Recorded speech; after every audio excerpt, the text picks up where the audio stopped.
Welcome to Tanvi's kitchen. ఈరోజు recipe వచ్చేసి అందరి ఫేవరెట్ అయిన చికెన్ కర్రీ రెసిపీని చూపించబోతున్నానండి.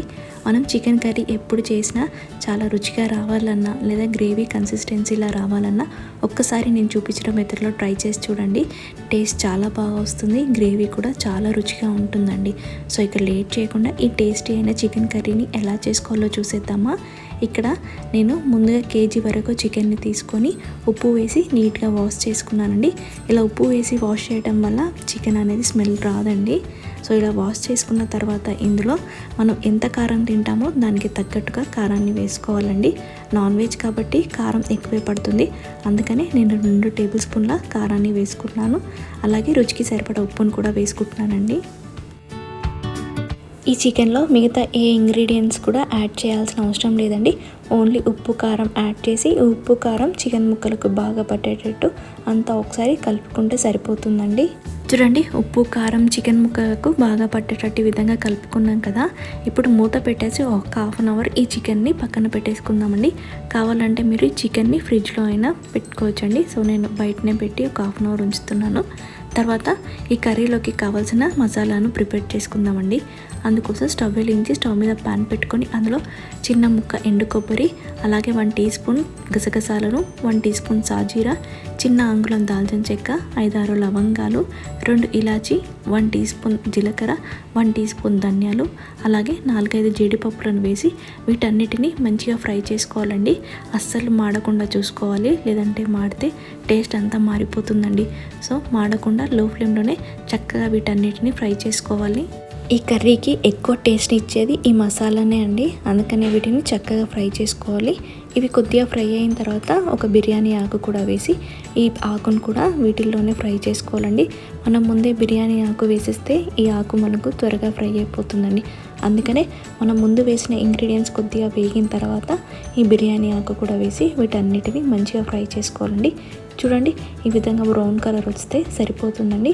ఇప్పుడు స్టవ్ ఆఫ్ చేసుకొని ఈ ప్యాన్ని పక్కన పెట్టేసుకుందామండి. మనం ఫ్రై చేసుకున్న ఇంగ్రీడియంట్స్ అన్ని పూర్తిగా చల్లారిన తర్వాత వీటిని ఒక మిక్సీ జార్లోకి తీసుకొని మెత్తని పౌడర్లో అయ్యేటట్టు మిక్సీ పట్టుకోవాలండి. చూడండి, ఈ విధంగా ఫైన్ పౌడర్లో అయ్యేటట్టు మిక్సీ పట్టుకోవాలండి. ఇప్పుడు ఈ పౌడర్ని పక్కన పెట్టేసుకొని మిగతా ప్రాసెస్ ఏంటో చూసేద్దామండి. ఇప్పుడు మళ్ళీ స్టవ్ వెలిగించి స్టవ్ మీద ప్యాన్ పెట్టుకొని అందులో 2 టేబుల్ స్పూన్ల వరకు ఆయిల్ని వేసుకోవాలండి. కొద్దిగా ఆయిల్ ఎక్కువే వేసుకోండి. ఆయిల్ హీట్ అవ్వగానే ఇందులో చిన్న ముక్కలుగా కట్ చేసుకున్న 1 కప్పు వరకు ఆనియన్స్ని, అలాగే 2 పచ్చిమిర్చి చీలికలను వేసి వీటన్నిటిని మంచి రంగు వచ్చేంత వరకు ఇలా కలుపుకుంటూ ఫ్రై చేసుకోవాలండి. చూడండి, ఆనియన్స్ చక్కగా ఫ్రై అయ్యాయి కదా. ఇక్కడ ఆనియన్స్ ఎంత బాగా ఫ్రై అవుతే టేస్ట్ అంత బాగా వస్తుందండి. ఇలా ఆనియన్స్ బ్రౌన్ కలర్లోకి వచ్చాక ఇందులో ఒక గుప్పెడు పుదీనా ఆకులను వేసి ఈ ఆకులను కూడా ఆనియన్స్లలో మంచిగా ఫ్రై చేసుకోవాలి. మనం వేసుకున్న పుదీనా ఆకులు కూడా చక్కగా వేగిపోయాయి కదా. ఇప్పుడు ఇందులో 1 టేబుల్ స్పూన్ ఫ్రెష్గా దంచుకున్న అల్లం వెల్లుల్లి పేస్ట్, అలాగే 1 టీ స్పూన్ పసుపును కూడా వేసి వీటన్నిటిని ఆనియన్స్లలో బాగా కలిపేటట్టు కలుపుకోవాలండి. ఇక్కడ అల్లం వెల్లుల్లి పేస్ట్ కూడా మనకు పచ్చివాసన పోవాలండి. సో అంతవరకు మంచిగా ఫ్రై చేసుకొని మనం ముందుగా చికెన్ని పక్కకు పెట్టుకున్నాం కదా, సో ఆ చికెన్ని ఫ్రై అయిన ఆనియన్స్లో మొత్తం వేసేసుకోవాలండి. ఇలా ఆనియన్స్లో చికెన్ వేసాక మళ్ళీ అంతా ఒకసారి మంచిగా కలుపుకోవాలండి. చూడండి, చికెన్ మొత్తం ఈ విధంగా మంచిగా కలిపేసుకున్నాం కదండి. ఇప్పుడు ఫ్లేమ్ మీడియంలోనే ఉంచి మూత పెట్టేసి ఈ చికెన్ని కుక్ అవ్వనిద్దామండి. ఇలా మీడియం ఫ్లేమ్లోనే కుక్ అవ్వనిస్తే చికెన్లో ఉన్న వాటర్ అంతా బయటికి రిలీజ్ అయిపోయి మనకు చికెన్ ఆ వాటర్ ద్వారానే ఒక ½ వరకు కుక్ అయిపోతుందండి. సో అంతవరకు ఈ చికెన్ని కుక్ చేసుకోవాలి. ఒకసారి మూత తీసి చెక్ చేసుకుందామండి. చూడండి, చికెన్లో అసలు వాటర్ ఏమీ లేకుండా చక్కగా కుక్ అయిపోయింది. ఇలా వాటర్ ఏమీ లేనంత వరకు ఈ చికెన్ని కుక్ చేసుకోవాలండి. ఇలా కుక్ చేసుకోవడం వల్ల చికెన్ అనేది మనకు స్మెల్ రాకుండా ఉంటుందండి. ఇప్పుడు ఇందులో చికెన్ ముక్కలు మునిగేంత వరకు వాటర్ని వేసుకోవాలండి. ఇలా వాటర్ వేసాక మళ్ళీ అంతా ఒకసారి చికెన్ని కలిపేసుకుందామండి. చూడండి, చికెన్ మొత్తం ఈ విధంగా మంచిగా కలిపేసుకున్నాం కదండి.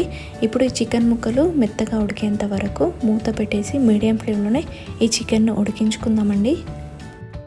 మనం ఇందాక చికెన్లో వాటర్ వేసుకున్నాం కదండి, ఆ వాటర్ అంతా సగం అయ్యేంత వరకు ఉడికిన తర్వాత మనం ముందుగా ప్రిపేర్ చేసుకున్న మసాలా పౌడర్ని ఇందులో యాడ్ చేసుకోవాలండి. మనం వేసుకున్న ఈ మసాలా పౌడర్ చికెన్లో బాగా కలిసిపోవాలండి. సో అంతవరకు ఒకసారి మళ్ళీ మిక్స్ చేసుకుందామండి. ఇలా కలిపేసుకున్న తర్వాత మూత పెట్టేసి ఈ చికెన్ని మరి కాస్త ఉడకనిద్దామండి. ఇలా ఉడకనివ్వటం వల్ల మనం వేసుకున్న మసాలా కూడా చికెన్ ముక్కలకు బాగా పడుతుందండి. మసాలా పొడి వేసిన తర్వాత ఈ చికెన్ని 3 మినిట్స్ ఇలాగే ఉడికించానండి. 3 మినిట్స్ తర్వాత ఒకసారి మూత తీసి చెక్ చేసుకుందామండి. చూడండి, చికెన్ అనేది మనకు పర్ఫెక్ట్గా ఉడికిపోయిందండి. అంతేకాదండి, గ్రేవీ కూడా చిక్కగా దగ్గర పడినట్టు అనిపిస్తుంది కదా. ఈ కన్సిస్టెన్సీ ఉంటే చాలండి. ఇప్పుడు ఇందులో తరిగిన కొత్తిమీరను వేసుకొని ఈ చికెన్ అంతా మళ్ళీ ఒకసారి కలుపుకుందామండి. ఇప్పుడు స్టవ్ ఆఫ్ చేసుకుంటే మనకు చికెన్ కర్రీ అనేది రెడీ అయిపోయిందండి. ఈ రెడీ అయిపోయిన చికెన్ కర్రీని ఒక సర్వింగ్ బౌల్ తీసుకొని అందులోకి సర్వ్ చేసుకుందామండి.